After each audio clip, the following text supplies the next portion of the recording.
Entrevista Venevisión. Líder en opinión. Por tu canal independiente, Venevisión. Amigos, buenos días, sean bienvenidos a Entrevista Venevisión. Como lo anunciamos, hoy nos acompaña en estudio el diputado a la Asamblea Nacional, Jules Yabur, por el Partido Comunista de Venezuela, Bloque de la Patria, Gran Polo Patriótico. Bienvenido, diputado, ¿cómo está? Gracias, Ángel, un placer estar aquí en Venevisión compartiendo.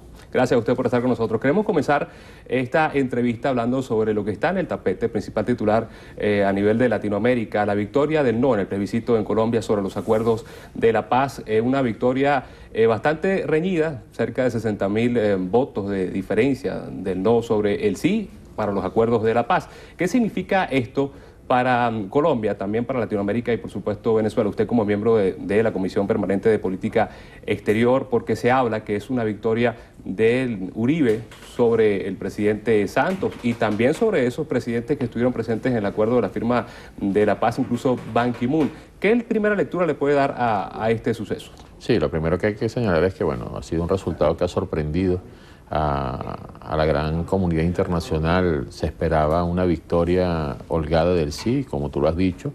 Ha habido una victoria con un margen de diferencia mínimo del no, que indudablemente arroja varias lecturas en este sentido. En primer lugar, bueno, la poca participación, hay que señalar la poca participación que tuvo el pueblo colombiano en este plebiscito, una abstención superior al 65%, lo que nos lleva a ver cómo hoy el pueblo colombiano y la sociedad colombiana está completamente alejada de toda participación política, y eso tiene que ver con los 52 años de guerra que ha habido, el conflicto armado en Colombia impuesto por la burguesía y la oligarquía colombiana, el pueblo colombiano, y que indudablemente ha arrojado todos estos elementos. El segundo elemento que hay que señalar, que bueno, en ese 35% que participaron en las elecciones hubo una división de la mitad del pueblo, del electorado que participaron, y que indudablemente es importante señalar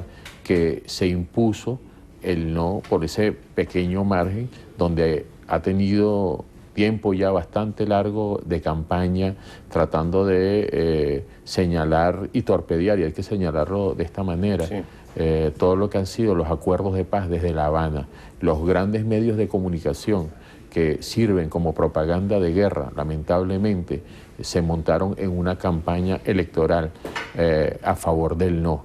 Pero hay un hecho importante, o varios hechos importantes, entre ellos, el primero, en las zonas y en las ciudades donde fueron impactadas por el conflicto armado a lo largo de todos estos años, el sí ganó por un margen, por un gran margen, casi en la mayoría de esas ciudades, más del 70% del electorado votó a favor del sí.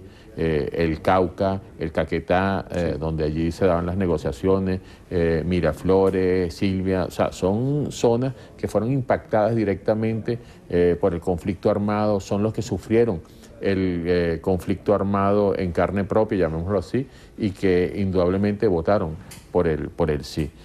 Otro elemento que hay que destacar es que los que hoy votan por el sí han sido generalmente las víctimas del conflicto armado. El conflicto armado que ha generado millones de desplazados a lo interno de Colombia, a millones de desplazados en todo el mundo que votaron a favor del sí, porque el electorado a nivel internacional en su gran mayoría votó por el sí. Y otro elemento importante de todo esto es que las partes, el gobierno colombiano y la Fuerza Armada Revolucionaria de Colombia, Ejército del Pueblo, ratificaron su compromiso de continuar con el proceso de paz. Se abre un nuevo escenario.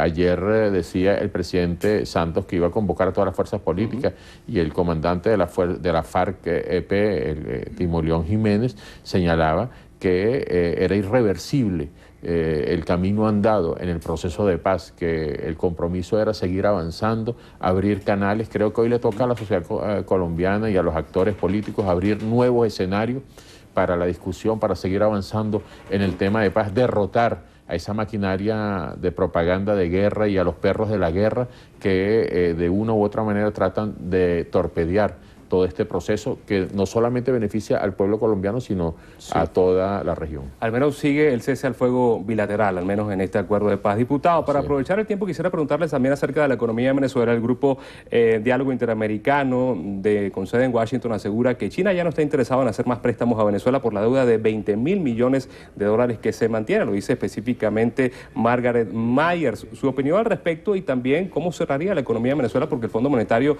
Internacional habla de un 700% para el cierre de este año, un retroceso del 8%. ¿Está el gobierno en capacidad de realizar un cierre positivo para este año? Y el caso China. Bueno, fíjate algo, Ángel. Nosotros hemos dicho en reiteradas oportunidades que contra Venezuela ha habido toda una agresión multifacética que tiene que ver con lo mediático, con lo político, con lo social, con lo económico e incluso pronunciamientos de este tipo, de organizaciones e instituciones de este tipo juegan dentro del plan de indudablemente de agresión contra nuestro país. Mientras esta organización y esta señora señalan estos elementos, ayer vimos cómo la canciller venezolana Delcy Rodríguez, en reunión con el embajador de la República Popular de China, acordaron instalar en las próximas semanas otra comisión mixta para ir evaluando todos los proyectos que se han venido desarrollando entre nuestros países y, por supuesto, seguir avanzando en la cooperación entre Venezuela y China. No es poca cosa lo que ha ocurrido en todos estos años entre nuestros países, tratados que tienen que ver en las distintas áreas a nivel de nuestras economías y, por supuesto, tiene que ver también con las relaciones que hoy mantiene China y la región, China-CELAC. Son proyectos que abren nuevos cauces de integración, nuevos cauces de cooperación con países de este tipo. Entonces, bueno, se trata de torpedear todo lo que ha sido las políticas del gobierno venezolano, que, como sabemos, ha habido una situación difícil para la economía venezolana, ha habido una situación producto de la crisis de la economía rentística petrolera y que hoy, a través de la cooperación, se trata indudablemente de atenuar todo lo sucedido en estos últimos meses. ¿Cree usted, diputado, que lo mismo sucede con el caso Mercosur? Hoy, por cierto, se reúne el presidente brasileño Michel Temer con su par de Argentina, Mauricio Macri, también en Paraguay. Ellos aseguran, por lo menos Temer, que Venezuela no se ha aislado del Mercosur, sino que se está estudiando este tema. Pero la canciller Delcy asegura que se trata de diferencias ideológicas, intolerancia ideológica para cerrar, aislar a Venezuela de la presidencia del Mercosur. Es un proceso que se viene dando y que se viene desarrollando, donde estos actores que no gozan de la legitimidad de su pueblo, tenemos que señalarlo así, como es en el caso de Brasil, donde a través de un golpe parlamentario se asume la presidencia por parte de Temer, donde Macri llega a la presidencia producto de la división del peronismo, del kirchnerismo, tenemos que señalarlo de esta manera, y por supuesto Paraguay, que responde a los intereses del imperialismo norteamericano, tratan de torpedear, de bloquear lo que es un derecho para Venezuela, violando los tratados y protocolos fundacionales del Mercosur, que señalan que la presidencia se debe asumir por rotación alfabética, le correspondería a Venezuela, así lo señala el artículo 37 del Tratado de Asunción, igualmente el artículo